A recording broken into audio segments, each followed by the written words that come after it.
All right, everybody, this is a 2006 Nissan Pathfinder LE. This is a four-wheel drive 4.0, and the code that I had was P0335, which is the crankshaft position sensor, circuit A. Now, what happened was I was driving down the road, went to the gas station, turned the car off, went in and topped up. I only put maybe 3 to 4 gallons to top the tank off for the work week. But then out of nowhere, I went to go turn the car on and it wouldn't start. So I hit the gas a little bit, try to get it to start. While cranking it, it started up, and then the slip light came on and the VDC came on. My check engine light came on, and then I drove it home. Tried everything that I could think of, got the battery tested, checked my brake fluid, made sure that all the brakes were, fine, that they didn't need to be replaced, and then, just checked the necessities. Like I said, checked the brake fluid, the steering fluid, checked all of it. Everything was fine. Everything was topped off. Brakes were fine. So I came to the conclusion of the P0335 code, which is going to be this little guy right here. And I'll show you what it looks like. This little guy, this little sensor right here is the issue. Now, I'm going to fast forward to after getting gas. So I went to work because it was a Sunday and it was late. So the parts store wasn't open, so I went to work. The very next morning, I said I'll get it, after work.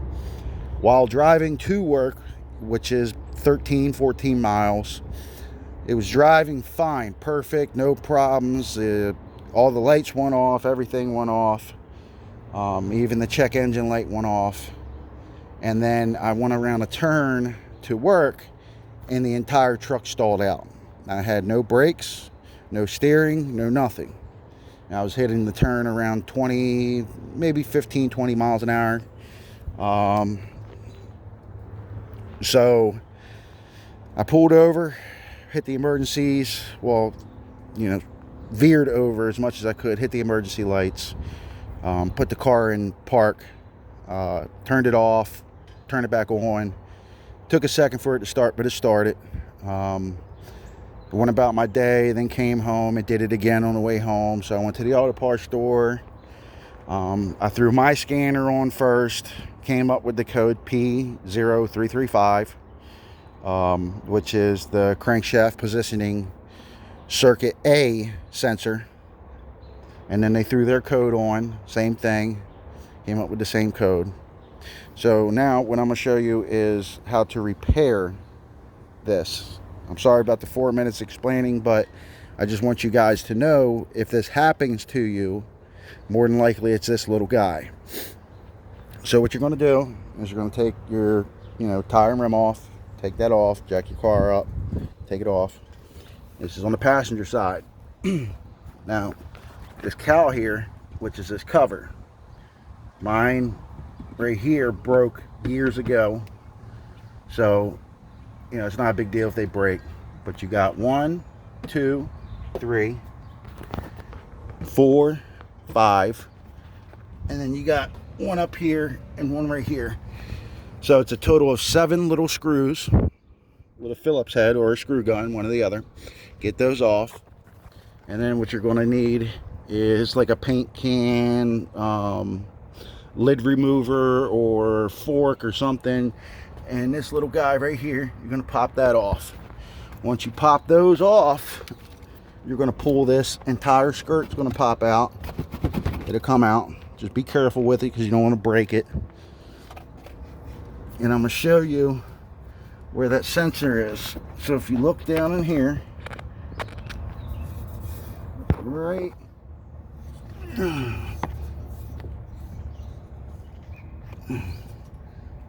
there, right there, right there is that sensor. So it's a rubber gas, or it's a rubber cover that goes over it. So you're going to pull that up. Be careful. It's a 10mm bolt that's on this side of it right here.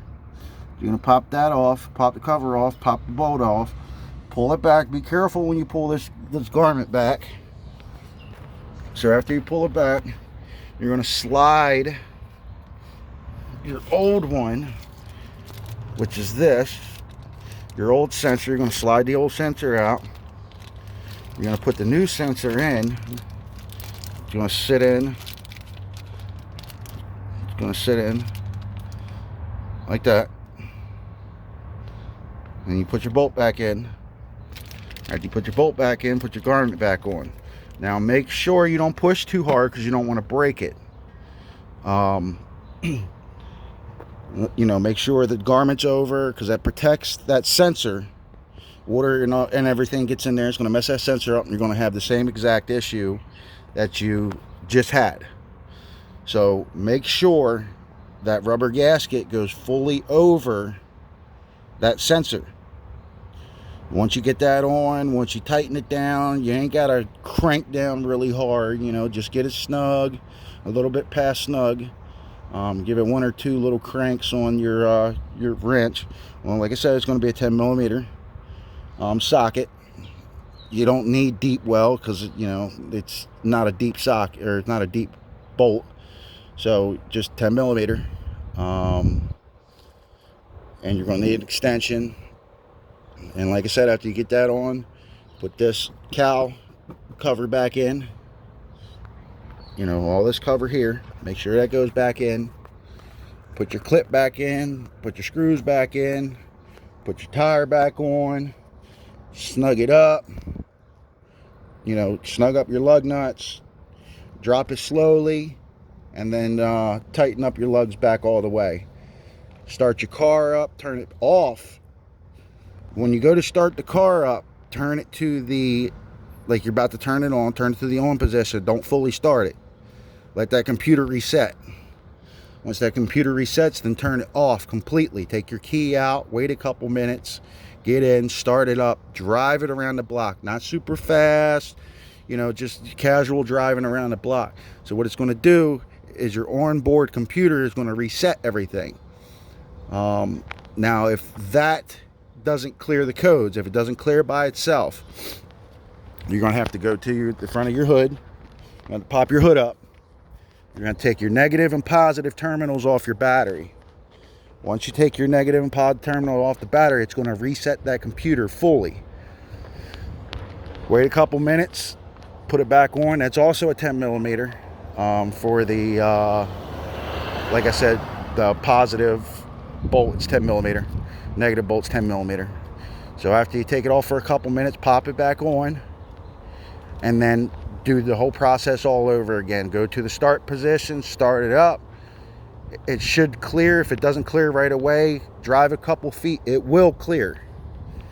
But if the worst case scenario, it does not clear, go back to your auto parts store, or if you got a scanner, put your scan tool on it. See if the code still pops up. If it does pop up, clear it. Clear the code. And then after you clear the code, turn the car off, turn it back on, see if the code is still there. Now, if the code is still there, then it's another further issue. You can send me a comment or whatever, and I'll reply to it on any further issues that it could be.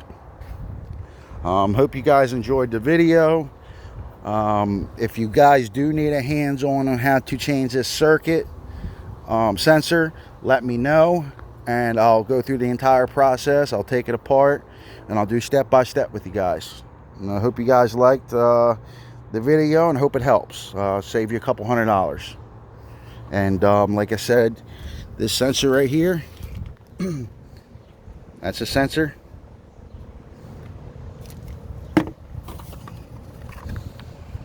That's the part number.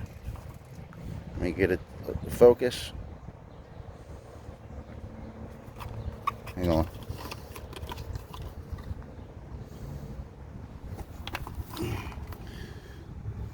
That's the part number right there. I paid $23 for that sensor. So a $23 sensor will save you quite a few $100 from taking it to the shop. It's a very simple fix. All right, hope you guys enjoyed it. Hope it helps. Bye.